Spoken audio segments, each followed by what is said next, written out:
आज हम लोग एक नया चैप्टर चालू करने वाले हैं और चैप्टर का नाम है दो चरों वाले रैखिक समीकरण। ठीक है। दो चरों का मतलब होता है कि वैसे समीकरण जिसमें दो चर हो।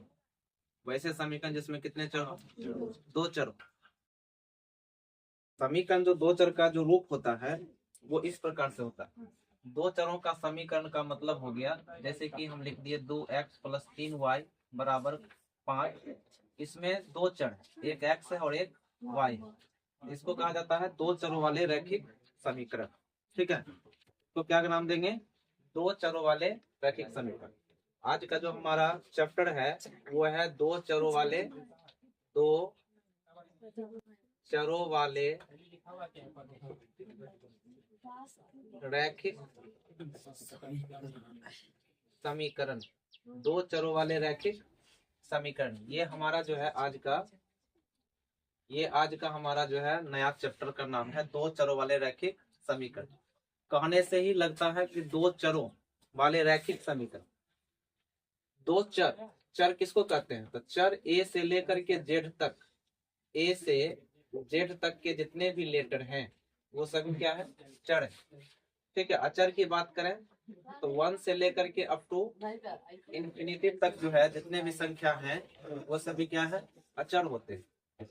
दो चरों वाले रैखिक समीकरण का कहा गया। रैखिक, रैखिक का मतलब होता है कि जिस पर किसी भी प्रकार का कोई घात न हो, मतलब घात एक हो, एक के अलावा कोई दूसरा घात न हो। जैसे कि x + y क्या है? एक रैखिक समीकरण है, क्योंकि इस पर एक ही घात है कि नहीं। तो एक घात वाले को हम लोग क्या नाम देते हैं? रैखिक। इसी में अगर दो घात, किसी भी चर पर दो घात है उसको कह देते हैं द्विघाती। उसको क्या कहते हैं? द्विघाती समीकरण कहते हैं। अगर किसी चर पर तीन घात है और तीन घात वाले को हम लोग क्या कहते हैं? तो तीन घात वाले को कहते हैं त्रिघात बहुपद, है कि नहीं। तो ये रैखिक, ये क्या है? रैखिक है। तो रैखिक पर किसी भी प्रकार का कोई घात एक के अलावा नहीं होना चाहिए। ठीक है। तो यहाँ पे दो चरों वाले समझ गए कि दो चरों में कैसा समीकरण होता है, समीकरण का रूप क्या होता है। तो समीकरण का रूप जो होता है दो चरों में, समीकरण का रूप होता है ax + by + c बराबर c। इस रूप का होता है। ये दो चर वाले रैखिक समीकरण का रूप है। अगर कोई पूछे कि दो चर वाले रैखिक समीकरण कैसा दिखता है तो कहेंगे कि इसका जो रूप है वो ax + by है बराबर c, इस रूप में रहता है। ठीक है। ये दो चरों वाले रैखिक समीकरण का व्यापक रूप हो। दो चरों वाले रैखिक समीकरण का व्यापक रूप। दो चरों वाले रैखिक समीकरण का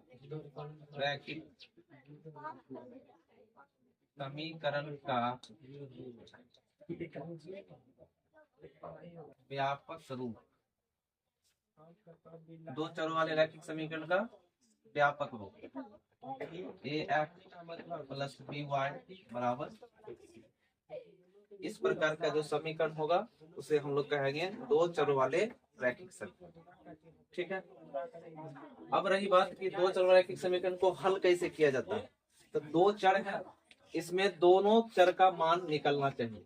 अगर दो चर होगा x और y है तो हलों का संख्या जो होगा दो होगा, दो अलग अलग होगा, यानी कि एक x का होगा एक y का होगा। ठीक है। दो चर है तो दोनों का निकले। जैसे कि द्विघात बहुपद में अगर द्विघात बहुपद है तो मूलों की संख्या दो होना चाहिए। त्रिघात बहुपद है तो त्रिघात बहुपद में मूलों की संख्या तीन होना चाहिए। ठीक है। इसी प्रकार अगर ये दो चर में है तो दोनों x और y दोनों का हल होना चाहिए, दोनों का मान होना चाहिए। ठीक है। तो समीकरण, यहाँ पर बात है कि समीकरण को कैसे हल किया जाए, कैसे हल करेंगे जो x और y का भी मान निकलेगा। ठीक है। तो x और y का मान निकालने के लिए हमें यहाँ पे दो समीकरण दिया जाएगा। एक तो हो गया समीकरण 2x + 3y बराबर 5, और एक और समीकरण रहेगा, इसको समीकरण एक माना जाएगा। उसके बाद एक और समीकरण रहेगा जैसे 3x + 5y बराबर 6। ये समीकरण हो गया। तो समीकरण का जो प्रकार होता है, समीकरण का जो प्रकार होता है, तो समीकरण को जो है कैसे हल किया जाता है।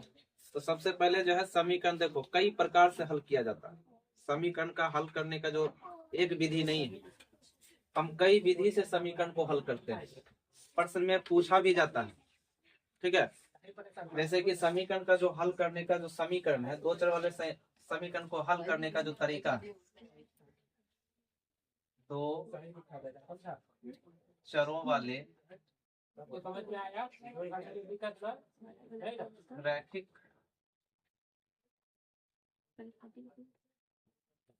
दो चरों वाले रैखिक समीकरण को कितने प्रकार से हल किया जा सकता है, को कितने प्रकार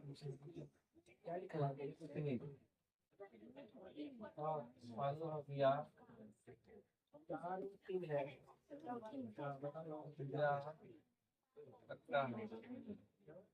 देखो, दो चरों वाले रैखिक समीकरण को कितने प्रकार से हल किया जा सकता है। देखो, इसको जो हल करने का जो प्रकार है, हम पहला कह सकते हैं विलोपन विधि से हल करेंगे,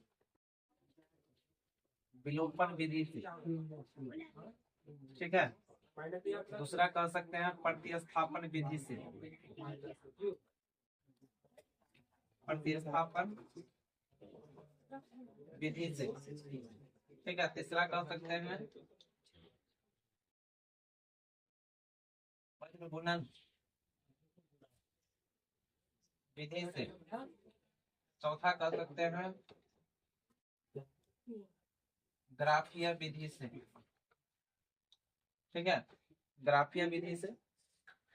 तो समीकरण को जो है हम इतने विधि से समीकरण को हल कर सकते हैं, विलोपन, प्रतिस्थापन, वर्गगुणन, ग्राफीय, ये सभी हल करने का तरीका है। ठीक है, ये सभी जो है हल करने का तरीका है। अब इसमें से प्रश्न जो पूछा जाता है, तो कोई एक विधि इसमें से पूछा जाता है। ठीक है, अगर ग्राफीय विधि पूछा जाता है बोर्ड में या परीक्षा में, तो वो ग्राफीय जो होता है 5 नंबर का। ग्राफीय विधि जो पूछा जाता है 5 नंबर से पूछा जाता है। उसमें ग्राफ बनाना होता है, समीकरण को हल करने के बाद ग्राफ बनाना होता है, ये 5 नंबर का। बाकी जो ये सब है तो 2 नंबर में पूछा जाता है। विलोपन विधि में हो चाहे प्रतिस्थापन विधि में हो, कोई एक विधि पे कहेगा। जैसे समीकरण देके, इस प्रकार से समीकरण देके कहेगा विलोपन विधि से समीकरण को हल कीजिए, या कह सकता है कि प्रतिस्थापन विधि से समीकरण को हल करें। तो जिस विधि से समीकरण को हल करने के लिए कहा जाएगा, उस विधि से समीकरण को हल करना है। ठीक है, तो अभी हम लोग को सीखना है कि विलोपन विधि से कैसे हल करेंगे और प्रतिस्थापन विधि से कैसे हल करेंगे। ठीक है, और जो विधि एग्जाम में पूछा जाएगा उस विधि को लगा के और सवाल को हल करेंगे। ठीक है, कोई दिक्कत नहीं। तो हम लोग विलोपन विधि पहले सीख लेते हैं कि विलोपन विधि से कैसे हल किया जाता है, समीकरण को विलोपन विधि से हल कैसे किया जाता है। अगर यहाँ पे कहा गया, ये समीकरण दे दिया, कहा इसको विलोपन विधि से हल कीजिए, विलोपन विधि। अब विलोपन का मतलब होता है विलोप हो जाना, यानी कि इसमें जो दिख रहा है, एक एक्स टर्म दिख रहा है, एक वाई टर्म दिख रहा है। तो एक्स टर्म और वाई टर्म, इन दोनों में से किसी एक को क्या करना होगा, विलुप्त कर देना होगा। विलुप्त का मतलब हो गया एक को हटाना हो। विलोपन विधि में कहता है कि आपको इसमें से एक मान को क्या करना होगा, 0 करना होगा। ठीक है, या तो एक्स टर्म को 0 कर दीजिए, नहीं तो वाई टर्म को 0 कर दीजिए, ये विलोपन विधि है। तो 0 कब होता है, जब वैल्यू समान हो और चिन्ह विपरीत, मतलब मान एक जैसा हो और उसका चिन्ह कैसा, विपरीत हो। इसके लिए चिन्ह परिपाटी है। अब मान बराबर, जैसे कि दोनों में से किसी में, जैसे x का मान अगर 0 करना है तो इसका मान बराबर करना होगा। अगर y को बराबर, अगर 0 करना है तो y का मान क्या होना चाहिए, बराबर होना चाहिए। क्यों, क्योंकि बराबर नहीं घटता है तभी तो 0 आता है। अगर 5 में से 5 घटेगा तभी तो 0 आएगा, 2 में से 2 घटाएंगे तभी तो 0 आएगा, है कि नहीं। 4 में से 4 घटाएंगे तभी तो 0 आएगा। यानी कि 0 कब आता है, जब बराबर संख्या में से बराबर संख्या को घटाया जाता है कि नहीं। लेकिन विपरीत संख्या में से घटाने पर हमें 0 का मान प्राप्त नहीं होता। जैसे 5 में से 3 घटाएंगे तो क्या मिलेगा, 4 में से 1 घटाएंगे तो क्या मिलेगा, 0 नहीं आ रहा। तो 0 लाने के लिए मान को भी क्या करना होगा, बराबर करना होगा। यानी कि x टर्म या y टर्म किसी भी एक को अगर 0 लाना है, 0 के बराबर करना है, तो इसका मान भी क्या करना होगा। अगर y को हटाना चाहते हैं तो y का मान बराबर होना चाहिए, अगर x के मान को हटाना चाहते हैं तो x का मान क्या होना चाहिए, बराबर होना चाहिए। कोई दिक्कत। तो फिर मान बराबर कैसे करें, बात यहाँ ये है कि ये दोनों तो अलग अलग संख्या है, तो फिर बराबर कैसे करें, कैसे 0 होगा। तो इसके लिए क्या करना होगा हमें, इसके लिए समीकरण 1 में और समीकरण 2 में गुना करना होगा। किससे, अगर x को 0 करना है तो x के वैल्यू को, जैसे समीकरण 1 में 2 है, इसको 2 में गुना कर देना है समीकरण 2 में, और समीकरण 2 में x में गुणक में कितना है, 3 है, तो इसमें क्या कर देना है, 3 से गुना कर देना। ठीक है, किससे गुना कर देना है, 3 से। एक बार फिर से समझ लेते हैं। अगर x का टर्म को हमको 0 करना है तो x में जो वैल्यू पहला समीकरण में होगा x का गुणक में, उसको समीकरण दूसरा में गुना कर देना, और दूसरा समीकरण में जो x का गुणक होगा उसको पहला में जाके गुना। ठीक है, अब इस 3 से इस सभी को गुना होगा, इस 3 से क्या होगा, इस सभी को गुना करना होगा। जैसे 3 दूनी 6, 3 दूनी 6x, 3 दिया 9y, 5 दिया 15। ठीक है, अब 2 से इस सब में गुना करना होगा, 3 दूनी 6x, 5 दूनी 10y और 6 दूनी 12 कर दिए। अब देखो यहाँ पे x को हमको हटाना था, माइनस करना था। अब x का वैल्यू बराबर आया कि नहीं आया, x वाला से तिरछी गुना कर दिए तो यहाँ बराबर आ गया ना। अब ये माइनस होगा तब होगा जब 0, अभी तो 0 नहीं हो सकता है क्योंकि दोनों प्लस में। 0 कब होगा, तो चिन्ह परिपाटी लेंगे। क्या लेंगे, चिन्ह परिपाटी। और चिन्ह परिपाटी क्या होता है, तो जो धनात्मक संख्या नीचे वाला जो प्लस में है उसको क्या करना है, माइनस। ये भी प्लस में है, इसको भी क्या करना है, माइनस। और ये भी प्लस में है, इसको भी क्या कर देना है, माइनस। ये चिन्ह परिपाटी। चिन्ह परिपाटी लगाना होता है जब संख्या माइनस दोनों एक ही चिन्ह में होगा। यानी कि देखो अभी जैसे 6 दोनों प्लस में था तो चिन्ह परिपाटी ले लिया। ठीक है, अगर ये दोनों विपरीत चिन्ह में होता पहले से, एक प्लस में दूसरा माइनस में, तो फिर हमें चिन्ह परिपाटी लेने की आवश्यकता नहीं। ठीक है, अब ये 6 से 6 क्या हो गया, कैंसिल हो गया, 0 हो गया। एक 6 में से दूसरा 6 घट गया तो 0 हो गया। अब 9 में से 10 घट रहा है, माइनस है यार। अब इस चिन्ह के हिसाब से नहीं क्रिया होगा, इस चिन्ह के हिसाब से क्रिया होगा। तो 10 प्लस में है और 9 प्लस में है और 10 क्या है, माइनस में। तो 9 में से 10 माइनस होगा तो माइनस 1 होगा, क्योंकि 9 में से 10 घट रहा है, और 1 y। ठीक है, 15 में से 12 इधर घट रहा है तो कितना होगा, 3 होगा। ये जो माइनस चर में लगा हुआ है ना, इस माइनस को संख्या में लगा देना, यानी कि y बराबर कितना हो जाएगा, -3। तो y का वैल्यू आ गया -3। अब हमें निकालना है x का वैल्यू, क्योंकि हम पहले बता दिए थे कि x और y दोनों का वैल्यू हमें निकालना पड़ता है। 2 चर वाले रैखिक समीकरण में x और y दोनों का मान निकालना होता है। तो y निकल चुका है। अब इस y के मान को समीकरण 1 नहीं तो 2 दोनों में से किसी एक में रख देंगे। लिखेंगे समीकरण 1 में y का मान रखने, तो समीकरण 1 क्या है, 2x + 3y बराबर 5। तो 2x + 3 गुने y का मान कितना हो गया, -3 बराबर 5। 2x प्लस माइनस माइनस 3 दिया 9। ठीक है, अब ये -9 बाहर जाके क्या हो जाएगा, प्लस हो जाएगा, क्योंकि ये चर है, ये क्या है, अचर है। चर अचर का घटा नहीं हो सकता। कितना विद्यार्थी करेगा क्या यहाँ पे गलती, 2 में से 9 घटा देगा और लिख देगा 7 है। ये गलत है, क्योंकि ये चर है, ये क्या है, अचर है। तो अचर का क्रिया अचर की तरफ होता है, तो ये भी अचर है, ये भी अचर है। तो ये उधर जाके क्या हो जाएगा, ये माइनस उधर जाके क्या हो जाएगा, प्लस हो जाएगा। 9 और 5 कितना होता है, 14। तो x बराबर कितना, 14/। गुना में जो रहेगा आके भाग में आ जाएगा। तो x का वैल्यू कितना हो गया 7। तो हमें x का भी मान पता चल गया और y का भी मान पता चल गया। तो इस प्रकार से विलोपन विधि को क्या करते हैं, हल करते हैं। ठीक है,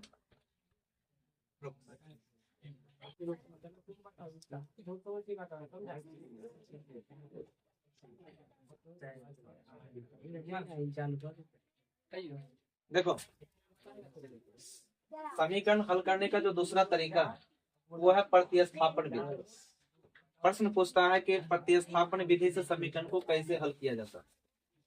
तो प्रतिस्थापन विधि से कहेगा, प्रश्न पूछेगा इसी प्रकार से कि प्रतिस्थापन विधि से समीकरण दे देगा और कहेगा को हल कीजिए। ठीक है, कहेगा इसको हल कीजिए। तो प्रतिस्थापन विधि से कैसे हल करेगा। प्रतिस्थापन मतलब कि दो समीकरण जो दिया हुआ है, ये दोनों समीकरण को पहले एक जगह लिख लेंगे। x प्लस वाई बराबर 5, x माइनस वाई बराबर 10। ये समीकरण 1 है और ये समीकरण 2। तो समीकरण जो है यहाँ पे 2 दिया हुआ है। तो प्रतिस्थापन का मतलब होता है एक समीकरण से मान निकाल के दूसरे समीकरण में प्रतिस्थापित कर देना उस मान। मतलब एक समीकरण से मान निकालना है और दूसरे में क्या करना है, प्रतिस्थापित करना। अगर पहला से मान निकालते हैं x या y का, रही बात मान किसका निकालेंगे, तो x नहीं तो y का, किसी एक का मान निकालना है। अगर एक से मान निकालते हैं x या y का, तो समीकरण दूसरा में मान डालेंगे। ठीक है, उस मान को कहाँ डालेंगे, दूसरा समीकरण। अगर दूसरा समीकरण से मान निकालते हैं x या y का, तो उस मान को किस में डालेंगे, एक में रखेंगे। ठीक है, एक से मान निकालेंगे तो 2 में रखेंगे और 2 से मान निकालेंगे तो 1 में रखेंगे। तो यहाँ पर जो है समीकरण 1 या 2 से मान निकाल सकते हैं। तो लिखेंगे समीकरण 2 से, समीकरण 2 से हम 2 से निकाल रहे हैं। समीकरण 2 में क्या है, x माइनस वाई बराबर 10। ठीक है, तो x को रख लेते हैं, आई माइनस वाला को उधर भेजते हैं। तो 10 प्लस क्या हो जाएगा y।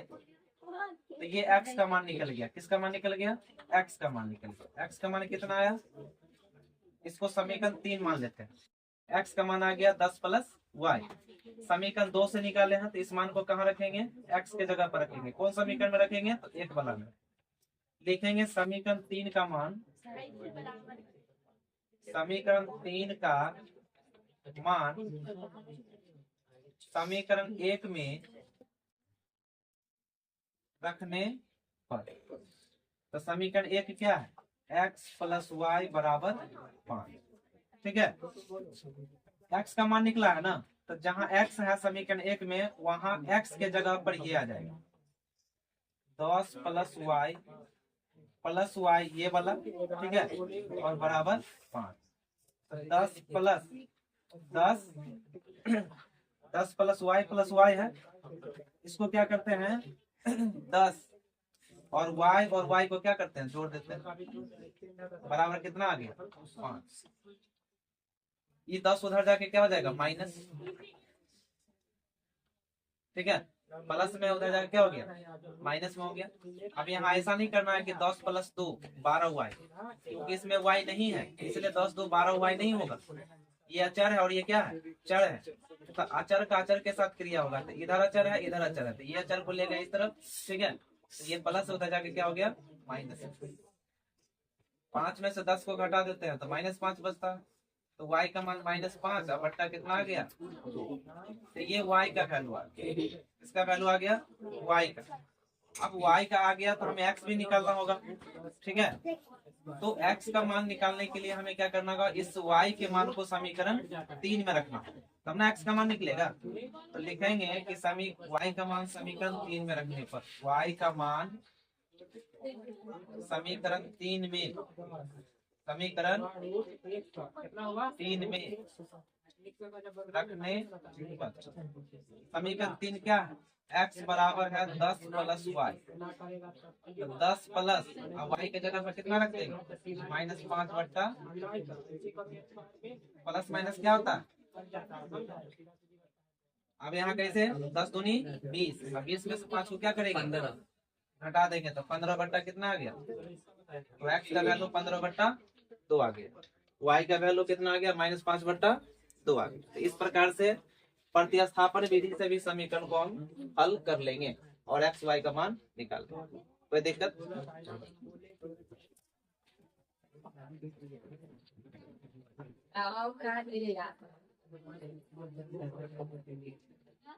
चलो देखो,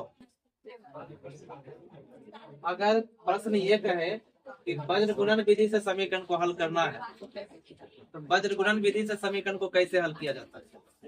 पहले वज्र गुणन विधि से हल करने से पहले उसका तरीका देख लेंगे कि किस प्रकार से ये हल किया जाएगा। बहुत आसान तरीका जो है, यहाँ पर देखो क्रॉस का साइन लगा करके हल करेंगे। जैसे समीकरण का रूप रहेगा इस प्रकार से, a1x b1y प्लस c1 बराबर 0, a2x b2y प्लस c2 बराबर 0। कुछ इस प्रकार से मेरा क्या रहेगा? समीकरण रहेगा। ठीक है, इस प्रकार से मेरा क्या रहेगा? समीकरण। अब इसको बनाना कैसे है? तो क्रॉस का साइन लगा देंगे। क्या करेंगे? क्रॉस का साइन लगाएंगे इस प्रकार।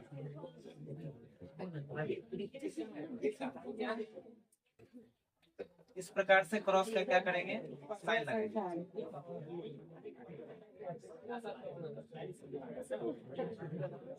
ये x, इसको y कहेंगे, इसको कांस्टेंट कहेंगे। इसको क्या कहेंगे? कांस्टेंट। ठीक है, अब x y और क्या हो गया? ये कांस्टेंट है। अब देखो, जब इसका वैल्यू x का निकालना होगा, ठीक है, तो x वाले को ढक देंगे ऐसे। x वाले को क्या करेंगे? ढकेंगे।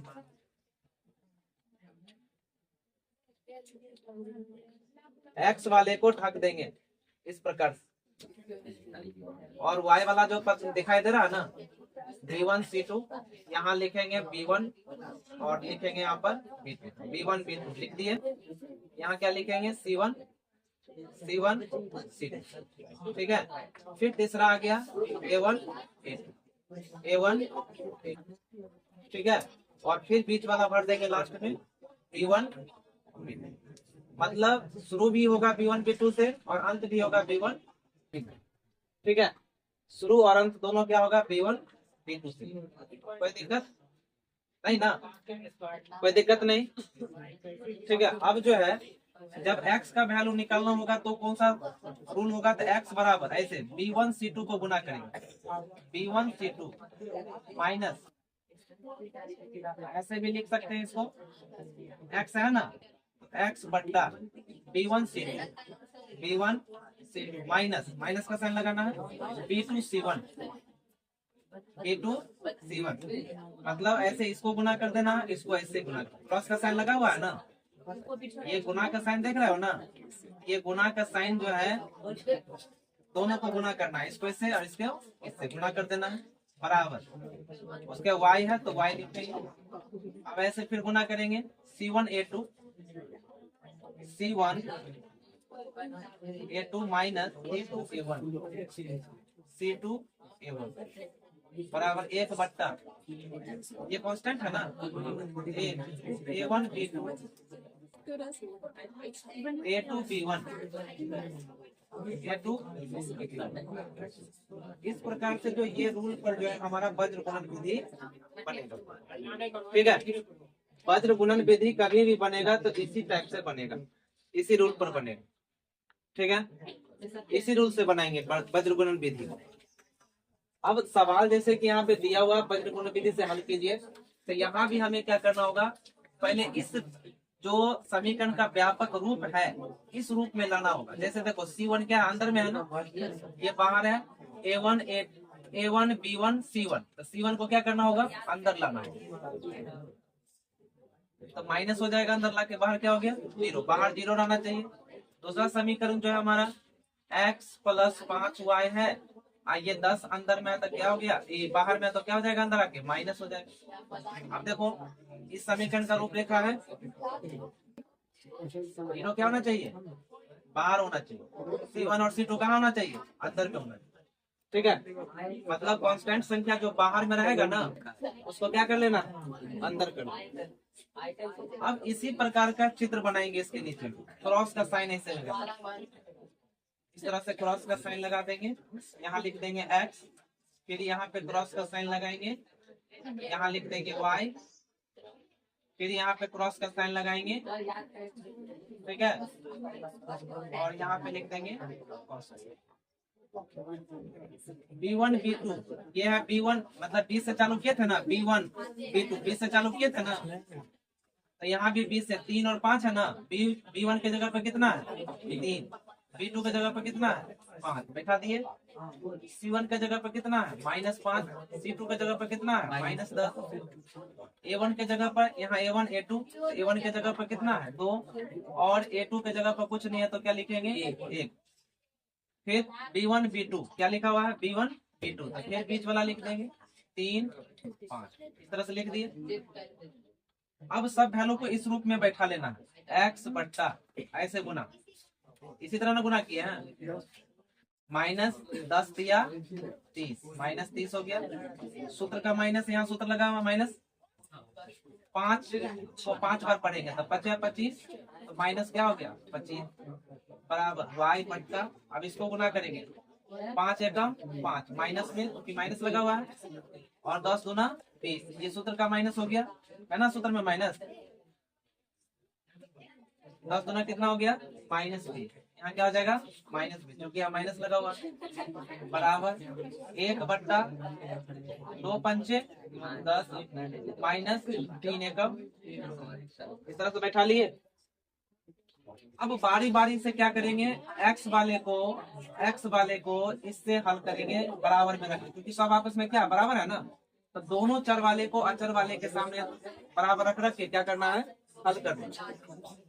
x बट्टा यहाँ हल कर लेते हैं -30 आई माइनस प्लस बराबर 1 बट्टा 10 में से 3 गया तो कितना बचे,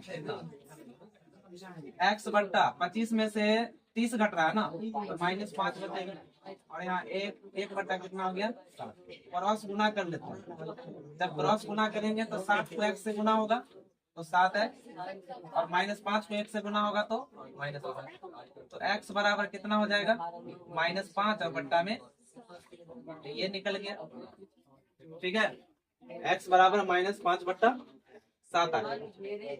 अब निकालना है किसका y का, तो y वाला को क्या करेंगे इसके बराबर में रख के हल करेंगे, ठीक है, इधर कर देते हैं, y बट्टा -5 और माइनस प्लस बराबर 1 बट्टा कितना आ गया 7 है ना, तो y बट्टा 20 में से 5 घट रहा था कितना बचेगा 15, और 1 बट्टा कितना हो गया 7, तिरछी गुना फिर से कर लेंगे तो 7y बराबर 15 एकम, y का मान कितना हो जाएगा 15 और बट्टा में, ठीक है, कोई दिक्कत कोई परेशानी नहीं ना, चलो ठीक, इस प्रकार से बीजगणित विधि को हल करेंगे। देखो कल जो है ना हम लोग प्रतिस्थापन विधि, विलोपन विधि और वर्ज्य गुणन विधि पढ़ चुके हैं, सीख रहे हैं, वो चौथा विधि है ग्राफीय विधि, ठीक है, ग्राफीय विधि से समीकरण को कैसे हल किया जाता है, तो ये हम बताए थे कि बोर्ड में 5 नंबर में आता है, 5 नंबर में पूछता है, 5 नंबर वाले जो प्रश्न होता है ना उसमें ग्राफीय विधि पूछा जाता है कि ग्राफीय विधि से हल करें, तो कैसे करेंगे, जैसे मान लो कि समीकरण दे दिया 2x + 3y बराबर 10, 2x + 3y बराबर मान लो दे दिया 12, ठीक है, और x + 5y बराबर दे दिया 10, और कहा कि इसे ग्राफीय विधि से हल कीजिए। इस प्रकार से समीकरण दे के कहेगा ग्राफीय विधि से समीकरण को हल कीजिए, तो कैसे हल करेंगे, तो ग्राफीय विधि से जो हल होता है वो मान डाल करके होता है, जैसे ये समीकरण कौन सा है 1 और ये समीकरण कौन सा है 2, तो लिख लेंगे यहाँ पर समीकरण 1 से, समीकरण 1 से, तो समीकरण 1 से लिखे हैं तो 1 वाला जो समीकरण है उसको नोट कर लेंगे, 2x + 3y बराबर कितना है 12 है, यहाँ देख रहे होगे कि यहाँ x और y दो चर है कि नहीं? x और y दो चर है ना, तो इन x और y में से किसी एक चर में क्या करना है? वैल्यू डालना है। वैसा वैल्यू मतलब कि वैल्यू जो डालना है अपना इच्छा से डालना है। कोई भी मान डाल सकते हो, 0 से लेकर के अनंत तक किसी भी मान को हम x और y में, या तो x में नहीं तो y में रख सकते हैं। ठीक है, ये दोनों में से किसी एक में ही मान रखना है, एक में रख करके दूसरा चर का मान निकालना है। ठीक है, जैसे देखो एक बॉक्स बना लेंगे, एक जो है बॉक्स बना लेंगे x और y। ठीक है, अब देखो अगर हम x में, देखो यहाँ पर जो हम बता दिए कि अपना इच्छा से मान रखना है। यहाँ ऐसा नहीं है कि निश्चित किया जाएगा डिजिट को, डिजिट और अनिश्चित होगा मतलब अंक कोई भी ले सकते, किसी भी अंक को रख करके इसको हल करना है। जैसे मान लो कि हम x में 0 ले लिए। ठीक है, पहले मूल बिंदु का जो 0 0 होता है ना, x के लिए भी y के लिए भी, उसका इस्तेमाल जरूर करना, समीकरण हल करने में आसान होगा। ठीक है, जो मूल बिंदु का जो समीकरण होता है, मूल बिंदु क्या होता है? x और y के लिए 0 होता है। तो x के लिए अगर हम 0 लिए तो 2 गुने क्या लिखेंगे? 0 प्लस 3y बराबर 12। तो 2 को 0 से गुना करेंगे तो 0 प्लस 3y बराबर 12। तो ये तो 0 बात खत्म हो गया, तो बच गया 3y बराबर 12। तो y बराबर कितना हुआ? 12/3, 3 चौके 12। तो y का वैल्यू कितना आ गया? तो y वाला बॉक्स में लिख देंगे, कितना आया? 4 आया। ठीक है, अब मान लो कि हम x का मान जो है बदल देते हैं। x का मान जो है हम क्या करते हैं? बदल देते हैं। x का मान अगर हम यहाँ पर या y में, एक बार क्या करते हैं, x में 0 लिए ना, अब एक बार क्या कहे थे, एक बार x में 0 लेना है, एक बार y में 0 लेना है। ठीक है, एक बार x के लिए 0 माने तो y का मान कितना निकला? 4। एक बार y में क्या मान लिए? 0। ठीक है, तो y में जब 0 मानेंगे तो फिर लिखेंगे 2x प्लस 3y बराबर 12। 2x प्लस 3 आगुने y के जगह पर क्या रखेंगे? 0। तो 2x प्लस 3 को 0 से गुना तो 0 बराबर 12। अब देखो 0 ही आ गया, तो 0 आया मतलब बात खत्म है। तो 2x बराबर 12 लिखेंगे, तो x बराबर 12 बट्टा कितना हो जाएगा? 2, 2 छक्के 12। तो ये कितना आ जाएगा? 6। 0 रखने से आसान हो जाता है समीकरण हल करना, है कि नहीं? एक बार x के लिए, एक बार y के लिए 0 रख के हल कर लिए। कम से कम देखो, कम से कम ग्राफ में क्या होता है? 2 से 3 वैल्यू रखना चाहिए। ग्राफीय विधि में कम से कम 2 से कितना रखना चाहिए? 3, है ना? अगर तुम्हें 2 ही रखना है तो 2 रख के भी हल कर सकते हो। ये जरूरी नहीं है कि 3 4 5 को हल करना है इसको, क्योंकि प्रोसेस ज्यादा हो जाएगा, है कि नहीं? तो समीकरण में मान लो कि हम 2 ही वैल्यू रखेंगे, एक x के लिए 0 लेकर के, एक y के लिए 0 रख। ठीक है, अब देखो समीकरण क्या लिखेंगे? समीकरण सेकेंड्स, ये हो गया। अब लिखेंगे समीकरण 2 से, समीकरण 2 से। समीकरण 2 में क्या है? x प्लस 5y बराबर 10। एक क्या बना लेंगे? एक बॉक्स बना लेंगे, इस प्रकार का एक बॉक्स बना लेंगे ऐसे। अब क्या बताया है? x और y में मान रखना है, और x के लिए अगर हम 0 इस्तेमाल करते हैं तो x के जगह पर क्या रखेंगे? 0 प्लस 5y बराबर 10। तो 0 का बात खत्म हो गया, तो 5y बराबर 10। तो y बराबर कितना? 10/5, 5 दूनी 10। y का मान कितना हो गया? 2 आया। तो y वाला में लिख देंगे। अब y में 0 ले लेंगे, ठीक है, तो y में जब 0 लेंगे तो समीकरण में यहाँ रखेंगे x प्लस 5 गुने 0 बराबर 10। तो x प्लस 5 को 0 से गुना तो 0 बराबर 10, तो x बराबर कितना हो जाएगा 10, ठीक है, x बराबर कितना हो जाएगा 10।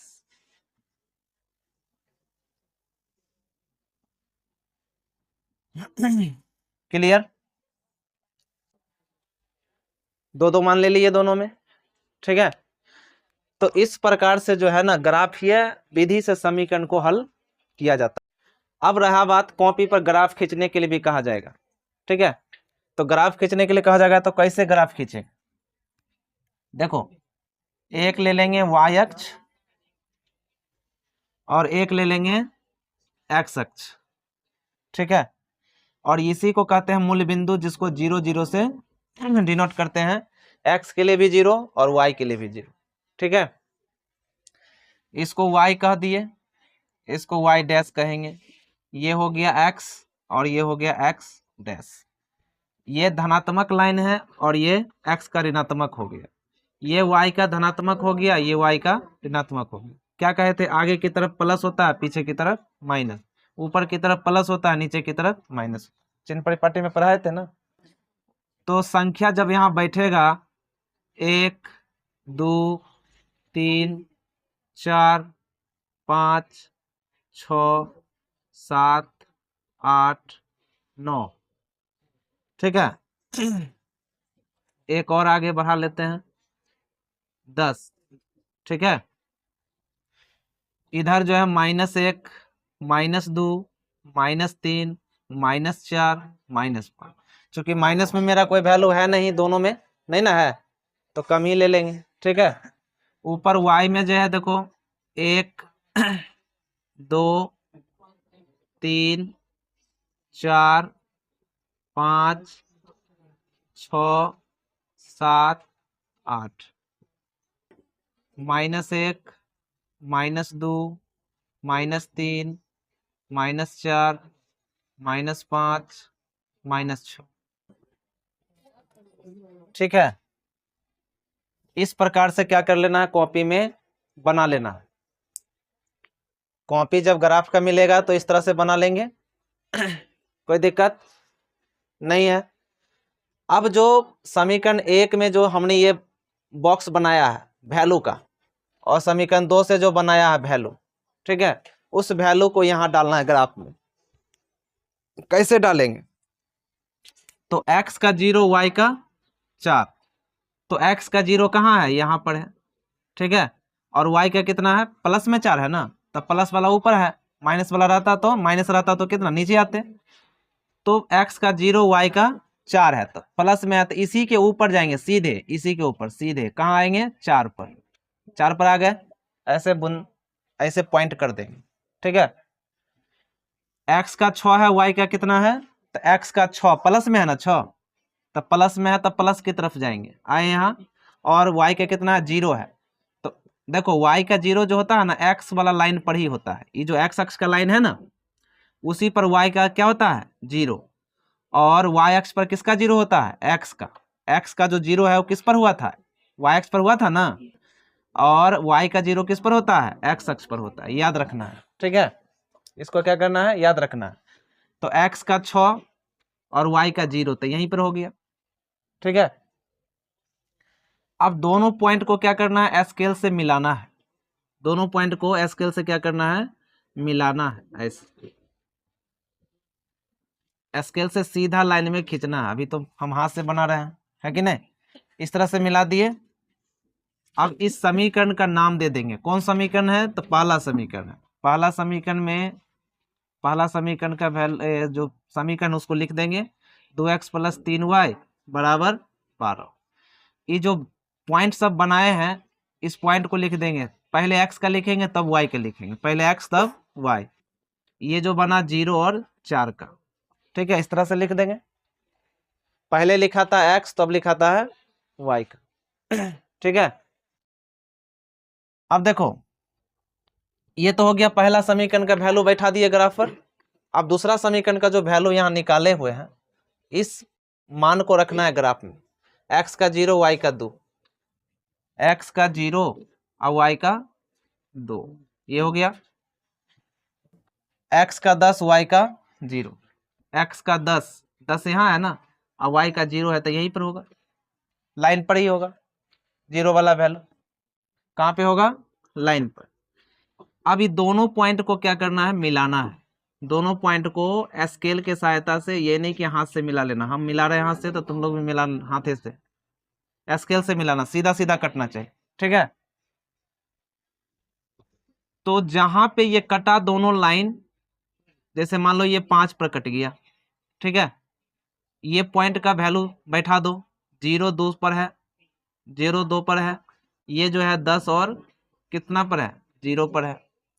ये जो कटा दोनों लाइन वो 5 और किसके सामने, मान लो 5 और 1.5 के बीच में है ना ये, तो 5 और 1.5 पर कटा। तो यही तुम्हारा फाइनल आंसर हो गया, x का 5 पर और y का 1.5 पर, ठीक है। यही फाइनल x और y का मान निकल गया। जो दोनों लाइन कटा जहां पे जिस बिंदु पर कट जाता है ना, वही x और y का क्या होता है, वैल्यू होता है। जो समीकरण में इससे पहले हल किया है ना, तो इससे पहले हल किए थे तो x और y का मान निकाले थे ना, तो यहाँ ग्राफीय विधि से x और y का मान निकलता है। तो कैसे निकलता है, तो भाई दोनों रेखा जहां पे कटा वही x और y का वैल्यू हो।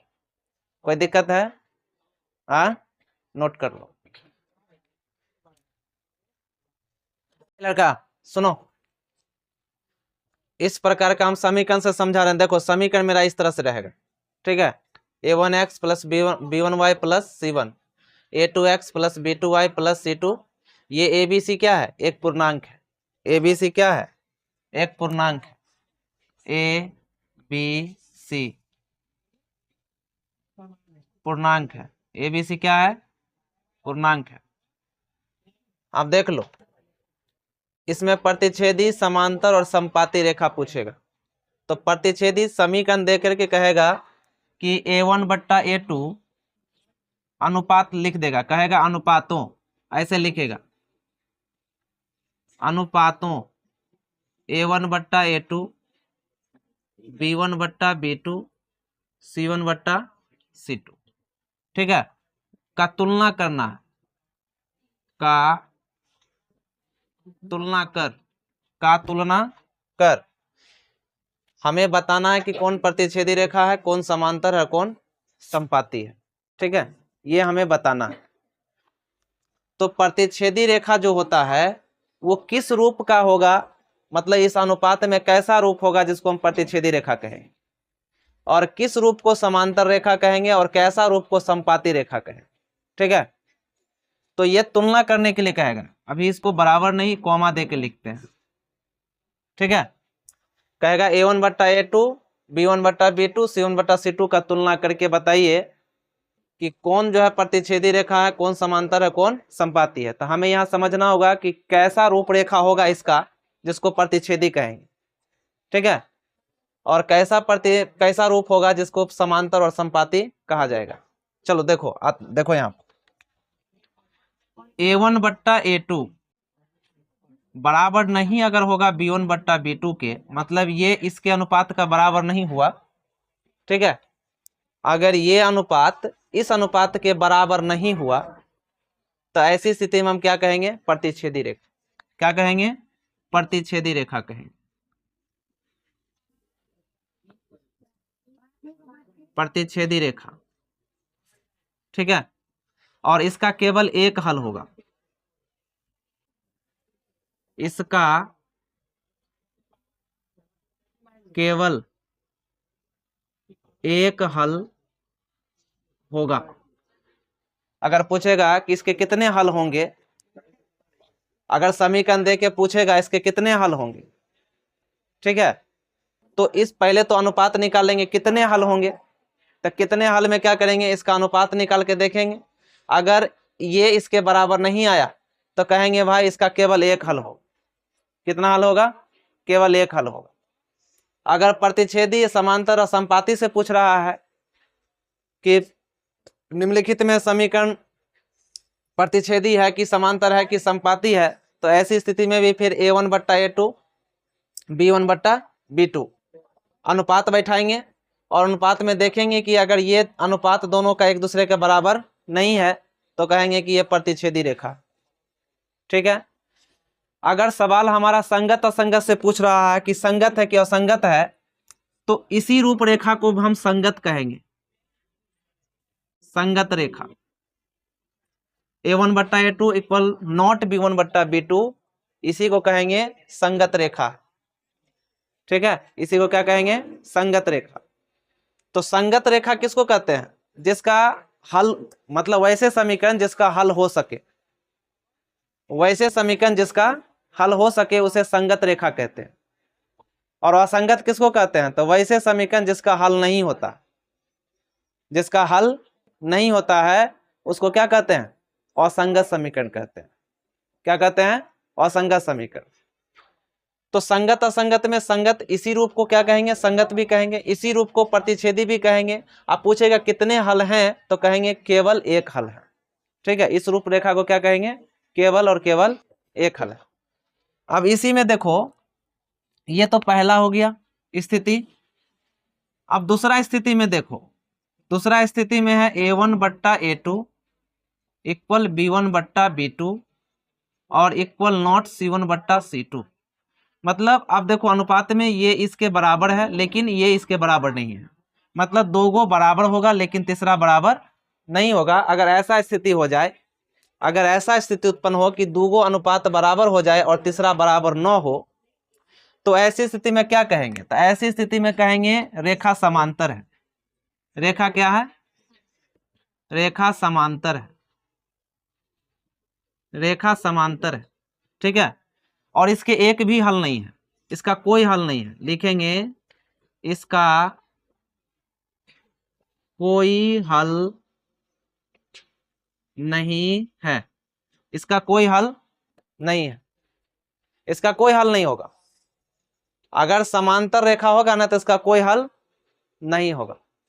ठीक है, संगत असंगत से अगर क्वेश्चन पूछेगा तो इसी को कहेंगे असंगत। अगर कोई हल है ही नहीं तो असंगत हुआ। ठीक है, समीकरण का हल नहीं हो रहा है, इसका मतलब क्या होगा? असंगत होगा। और लग जाएगा, असंगत होगा। ठीक है, तो बस स्थिति देखना है कि कैसा स्थिति रहेगा समीकरण का जिसमें हम ये तीनों नाम दे सकते हैं रेखा का। तो दूगो अनुपात बराबर हो, तीसरा अनुपात बराबर नहीं हो, तो ऐसी स्थिति में हम समांतर रेखा कहेंगे। अगर पूछेगा इसके कितने हल हैं, तो कहेंगे इसके कोई हल नहीं है। ठीक है, इसके कितने हल हैं, तो कहेंगे इसका कोई हल नहीं है। अगर संगत असंगत से पूछा जा रहा है तो कहेंगे असंगत है। ठीक है, कोई दिक्कत यहां तक नहीं? स्थिति 3 देख लेते हैं। तीसरा स्थिति A1/A2 B1/B2 C1/C2। अगर ये तीनों आपस में बराबर हो जाए, अनुपात में अगर तीनों का तीनों, मतलब ये इसके बराबर ये इसके बराबर, मतलब आपस में तीनों बराबर है कि नहीं है? ये इसके बराबर हुआ और ये भी बराबर हुआ, तो तीनों आपस में बराबर हुआ ना, तीनों आपस में बराबर हुआ। सब बराबर में लिखा हुआ मतलब सब एक दूसरे का क्या है? बराबर है। तो ऐसी स्थिति में हम कहेंगे कि रेखा कैसा है? संपाती रेखा। संपाती रेखा। रेखा कैसा है? संपाती है। इसी में पूछ देगा इसके कितने हल हैं, तो कहेंगे इसके अनेक हल हैं, इसके अनेक हल हैं। संगत असंगत की बात करेंगे तो इसको कहेंगे संगत, क्योंकि ये समीकरण हल हो सकता है। ठीक है, इसका हल है। तो अभी जो ग्राफ पर देख रहे थे, ग्राफ पर कभी भी ये संगत संपाती रेखा कभी भी होगा ना तो ग्राफ में कहीं नहीं कटेगा, बराबर जाएगा, पैरेलल जाएगा। ठीक है, अभी जो कटा था एक दूसरे को ग्राफ पर काटते हुए देखे थे ऐसे, वो प्रतिच्छेदी रेखा में जो एक दूसरे को क्या किया? प्रतिच्छेद किया, है कि नहीं? एक दूसरे को क्या किया? प्रतिच्छेद किया। लेकिन संपाती रेखा एक दूसरे को, क्योंकि ये पैरेलल है, देखो एक दूसरे के बराबर है ना, तो एक दूसरे के बराबर ही तो रेखा जाएगा। यहां से बराबर है तो भाई रेखा भी क्या होगा? बराबर होगा, कहीं नहीं कटेगा।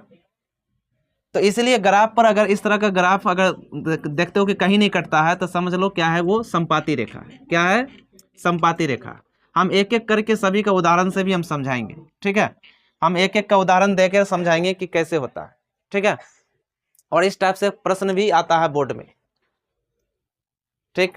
वो सब कुछ समझाया जाएगा, पहले इसको नोट कर लो। A1 बट्टा, देखो अनुपात निर्णय विधि से जब समीकरण को हल किया जाता है तो A1 बट्टा A2 इक्वल नॉट B1 बट्टा B2, इसको हम लोग अविरोधी युग्म भी कहते हैं। अविरोधी युग्म, इसको अविरोधी युग्म भी कहा जाता है, ठीक है। प्रश्न पूछता है, प्रश्न दे करके देखो प्रश्न ऐसे दे देगा x प्लस 2y बराबर 5 और 2x माइनस 3y बराबर 7, ऐसे दे देगा और कहेगा कि निम्नलिखित में से अविरोधी है, विरोधी है, आश्रित है, इनमें से कोई नहीं है, ऐसा पूछ देगा 4 ऑप्शन, ठीक है। तो तुम चेक करोगे यहाँ पर क्या एक है ना, तो A1 बट्टा A2, B1 बट्टा B2 चेक करोगे ऐसे, ये अनुपात को ऐसे चेक करोगे, ठीक है। तो देखो ये एक दूसरे के बराबर है, ये 1/2 है, ये 2/3 है, बराबर हुआ? नहीं बराबर हुआ, तो इसको काटोगे कि नहीं काटोगे? यानी कि किस रूप का हो गया? A1 बट्टा A2 इक्वल नॉट B1 बट्टा B2, यही ना आया। अब इस रूप का है तो इसको क्या नाम देंगे? अगर पूछ रहा हमसे विरोधी है, अविरोधी है, आश्रित है, तो तुम ऑप्शन में किसको टिक लगाओगे? क्योंकि इस रूप को हम क्या कहते हैं? अविरोधी कहते हैं। तो यही रूप तो आया, यही रूप ना आया। तो हमको तो बस इतना ही जानना है कि भाई अविरोधी कैसा रूप को कहेंगे, तो हमको तो रूप याद रखना है, स्थिति याद रखना है कि कैसा स्थिति में समीकरण रहेगा जिसको हम अविरोधी कहेंगे। तब पूछोगे विरोधी किसको कहेंगे, विरोधी युग्म किसको कहेंगे? तो A1 बट्टा A2 इक्वल B1 बट्टा B2 इक्वल नॉट C1 बट्टा C2। अगर ये दो बराबर है लेकिन तीसरा बराबर न हो तो इसको कहते हैं विरोधी युग्म, विरोधी युग्म कहते हैं इसको। क्या कहते हैं इसको? विरोधी युग्म। तो कैसा समीकरण रहेगा? तो समीकरण जो रहेगा देखो, जिसमें दो गो बराबर हो जाएगा और तीसरा बराबर नहीं होगा, दो गो बराबर हो जाएगा। अब देखो मान लो x प्लस 2y बराबर 6 हो गया, और उसके बाद फिर हो गया x प्लस फिर से 2y बराबर 5, ठीक है। अब इसमें देखो A1 बट्टा A2 B1 बट्टा B2 और C1 बट्टा C2, ये हो गया। अब देखो एक एक दो दो कट गया, तो 1/1 1/1, लेकिन तीसरा क्या बराबर है? क्या तीसरा बराबर हुआ? तो ये कैसा रूप है? A1 बट्टा A2 B1 बट्टा B2 इक्वल नॉट C1 बट्टा C2 इक्वल नॉट C1 बट्टा C2। अब इस रूप को हम लोग क्या कहते हैं? विरोधी युग्म कहते हैं। तो रूल तो हमको ये कहता है कि भाई किस स्थिति में आप विरोधी कहोगे, किस स्थिति में आप अविरोधी कहोगे। तो हमको तो स्थिति नहीं याद रखना है। सवाल जब हल करेंगे, जब हमसे पूछा जाएगा कि समीकरण दे के पूछा जाएगा, इस समीकरण दे देगा, कहेगा निम्नलिखित में से विरोधी है, कौन विरोधी युग्म है, कौन आश्रित है, कौन सा अविरोधी, तो हमें जांच करना होगा। ऐसे बैठा के क्या करना होगा? जांच करना होगा। A1 बट्टा A2 B1 बट्टा B2 C1 बट्टा C2 रख करके जांच करना होगा और देखना होगा, ठीक है। तो ये तीनों स्थिति जो पढ़ाया गया, अगर तीनों में से कोई एक स्थिति उत्पन्न करता है, उसके हिसाब से क्या होगा? आंसर हो जाएगा, ठीक है। आश्रित युग्म किसको कहते हैं? तो तीनों का तीनों जो बराबर होता है, A1 बट्टा A2 B1 बट्टा B2 C1 बट्टा, तो इसको कहते हैं आश्रित युग्म, आश्रित युग्म। इसको क्या कहते हैं? आश्रित युग्म कहते हैं। क्या कहेंगे इसको? आश्रित युग्म कहेंगे। क्या कहेंगे? आश्रित, इसको आश्रित युग्म कहेंगे। आश्रित का मतलब क्या हो गया? तीनों एक दूसरे पर क्या है? आश्रित, तीनों एक दूसरे के बराबर है ना, तो आश्रित युग्म ना हुआ, तीनों बराबर बराबर। तो जब भी प्रश्न पूछेगा अविरोधी, विरोधी, आश्रित, तो आश्रित किस रूप को कहेंगे, तो ये देख लो यहाँ रूप। विरोधी किस युग्म को कहेंगे, कैसा युग्म रहेगा, कैसा अनुपात रहेगा जिसको हम विरोधी कहेंगे। तो 2 को बराबर हो जाए, तीसरा बराबर 9 हो। ठीक है। किस रूप को हम अविरोधी युग्म कहेंगे, तो जो दो अनुपात है दोनों आपस में बराबर 9 हो। ठीक है, उसको हम क्या कहेंगे, अविरोधी। एक ही भाषा में एक ही अथी से समझा दें तो A1/A2 equal B1/B2 equal C1/C2। अगर ये दोनों बराबर नहीं हुआ तो अविरोधी, अगर ये बराबर हुआ और ये बराबर नहीं हुआ तो विरोधी।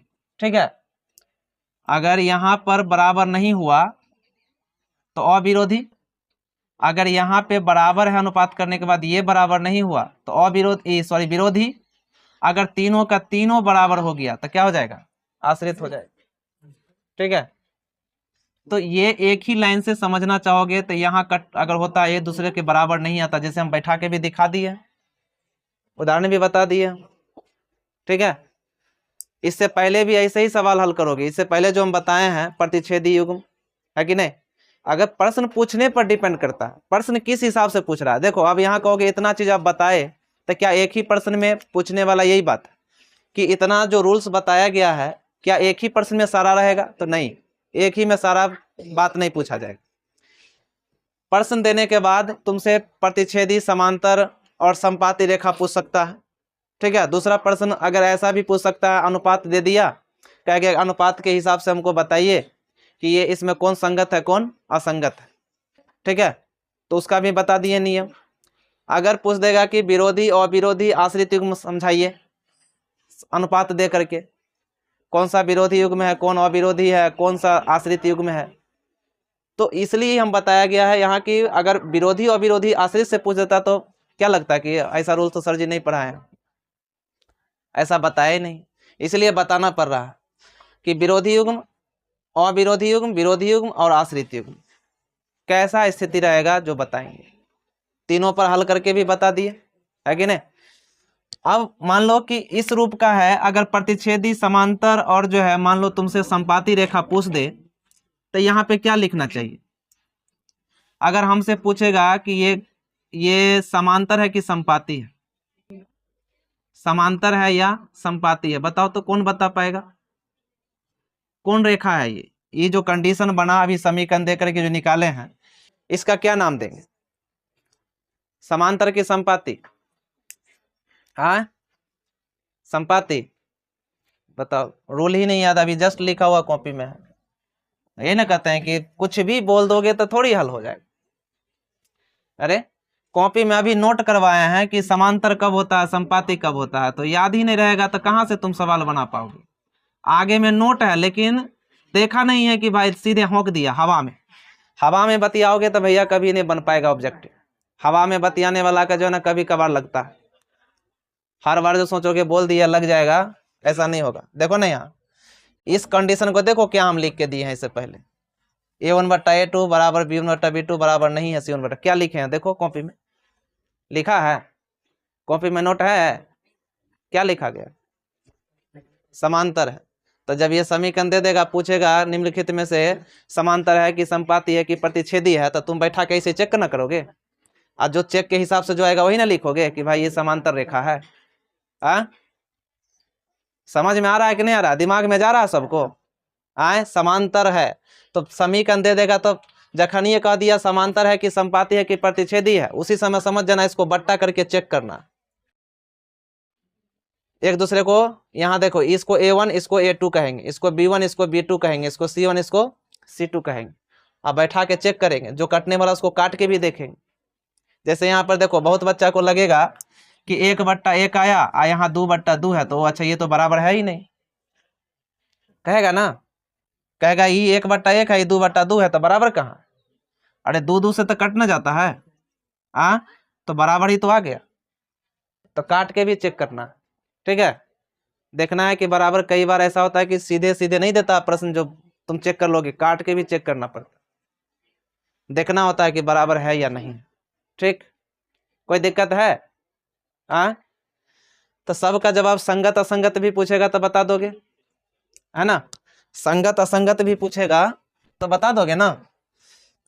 संगत रेखा A1/A2 equal not B1/B2, A1/A2 B1/B2 C1/C2, ये दोनों स्थिति में क्या होगा, संगत होगा। ये दोनों स्थिति में, एक ही को स्थिति में असंगत होता है, A1/A2 B1/B2 और C1/C2, मतलब ये दोनों बराबर हुआ, तीसरा बराबर 9 हो, तो ऐसी स्थिति में क्या कहेंगे, असंगत।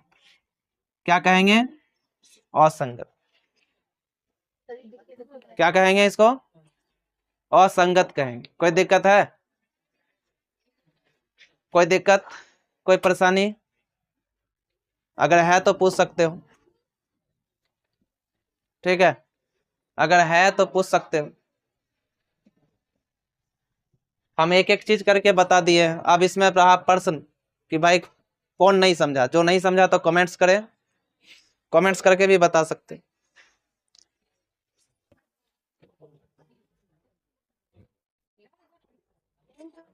मजाक कर रही, मजाक लग रहा।